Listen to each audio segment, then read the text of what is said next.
జిల్లా కేంద్రంలో జాతీయ రోడ్డు భద్రత ముగింపు కార్యక్రమం జరగా కార్యక్రమంలో పాల్గొన్న మై విలేజ్ షో గంగవ్వ పాల్గొన్న in charge district transport officer M Srinivas. ఈ సందర్భంగా పట్టణంలో కొత్త బస్టాండ్ నుండి పాత బస్టాండ్ వరకు పలు ప్రైవేట్ పాఠశాల విద్యార్థులతో అవగాహన ర్యాలీ నిర్వహించారు. కార్యక్రమంలో ట్రస్మా అధ్యక్షులు Sridhar Rao, motor vehicle inspector M Venkanna, assistant motor vehicle inspector CH Rama Rao, A Abhilash సిబ్బంది తదితరులు పాల్గొన్నారు.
మాసోత్సవాల భాగంగా ఈరోజు ప్రైవేట్ పాఠశాలల ఆధ్వర్యంలో రవాణా శాఖ ఆధ్వర్యంలో ర్యాలీ తీయడం జరిగింది.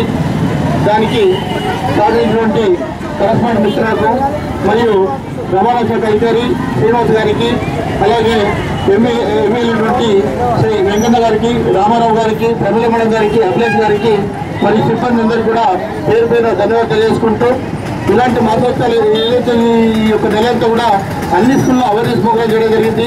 అదేవిధంగా రంగోలి కార్యక్రమం కూడా చేయడం జరిగింది. అదేవిధంగా ఈరోజు మానవహారం ర్యాలీ కూడా నిర్వహించడం జరిగింది.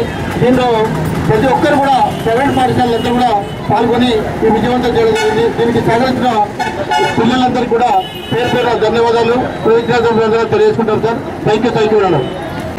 అందరికీ నమస్కారము. రోడ్డు పడిన మంచిగా పిల్లలు జాగ్రత్త పోవాలి. ఆటోలు అయినా బస్సులు అయినా హెల్మెట్లు పెట్టుకోని వాళ్ళకు దాని స్పీడ్ పోవద్దు. అవి ఏంటి తర్వాత చిన్న ఏంటో ఎత్తు పనులు కొనుక్కుంటారు, ఐసైజు పోరగన్ను తప్పుతారు, అమ్మ నాన్న కొని చెప్పితే ఉరి పెట్టుకొని చస్తాను. అట్లా చేసుకోవద్దు. కొండగట్టు కాడ 4 ఆడలు ఇంకొక పొడగడ అయింది. మంచిగా చదివిస్తే ఆ బండి కొనడానికి వచ్చిండు. అక్కడ ఏం కొండవేయండు. ఈ రోడ్డు భద్రత అనేది ఏ ఒక్క రోజుతో ముగించేది కాదు. ఇది నిత్య జీవితంలో నిత్యంగా మనం ఇప్పుడు పాటించాల్సిన నియమాలు. ప్రతి ఒక్కరు కూడా హెల్మెట్ మోటార్ సైకిల్ నడిపేటప్పుడు కంపల్సరీగా ముంగడ కూర్చున్న వాళ్ళు, ఎదురు కూర్చున్న వాళ్ళు హెల్మెట్ ఖచ్చితంగా ధరించండి. రోడ్డు కార్లో వాళ్ళు కార్లో ఉన్న అందరూ కూడా కంపల్సరీగా సీట్ బెల్ట్ ధరించండి. ప్రయాణాన్ని ప్రశాంతంగా చేయండి. ముగింపు అంటే ఒక ముగింపే కాదు. ప్రతి ఒక్కరు రోజు రోడ్డు మీద మనము ఇంట్లో నుంచి బయటకు వెళ్ళినప్పటి నుంచి మన రోడే కాబట్టి రోడ్డు భద్రత అనేది మన జీవితంలో ఒక ప్రత్యేకమైన భాగమే ఉంది. కాబట్టి ప్రతి ఒక్కరు కూడా కంపల్సరిగా రోడ్డు భద్రతా నియమాలు పాటించండి. మీరు సురక్షితంగా ఉండండి. మిమ్మల్ని ఎందరో ప్రేమించే మీ తల్లిదండ్రులు కావచ్చు, మీ భార్య పిల్లలు కావచ్చు, అందరు కూడా మీకేమైనా అయితే వాళ్ళందరూ కూడా బాధపడతారు. మీ ఫ్యామిలీస్ కూడా రోడ్డు మీకు వచ్చేస్తాయి. కాబట్టి ఏ చిన్న పొరపాటు జరిగినా, మనకు అనుకోకుండా ఏ చిన్న పొరపాటు జరిగినా, యాక్సిడెంట్ జరిగి మనం మూలపడిపోతే మన ఫ్యామిలీ మొత్తం కూడా చాలా ఇబ్బందులు పడిపోతుంది. మనకు ఎన్నో రెస్పాన్సిబిలిటీ ఉంటాయి, బాధ్యతలు ఉంటాయి. చదువు కావచ్చు, మనకు కట్టే ఇన్స్టాల్మెంట్ కావచ్చు, ఎన్నో ఉంటాయి. కాబట్టి అవన్నీ కూడా మొత్తం అదైపోతాయి, మూలపడిపోతాం. కాబట్టి ఈ రోడ్డు భద్రత అనేది ఖచ్చితంగా ప్రతి ఒక్కరు కూడా నిత్యం పాటించాల్సిన నియమాలు. ఎవరు కూడా రోడ్డు భద్రతను వైలేట్ చేసి పోకూడదు. పోవడం వల్ల మనమే ఇబ్బంది పడతాం. మనల్ని నమ్ముకున్న వాళ్ళు, మన మీద ప్రేమ ఆశ పెట్టుకున్న వాళ్ళు అందరూ కూడా ఇబ్బంది అవుతుంది. కాబట్టి మీరందరూ కూడా మీ ఒక్కరోజుతో ఈ రోజుతో ముగింపు కాదు. మీ జీవితంలో ఎప్పుడూ దీన్ని పాటిస్తూ ముందుకు థ్యాంక్ యూ.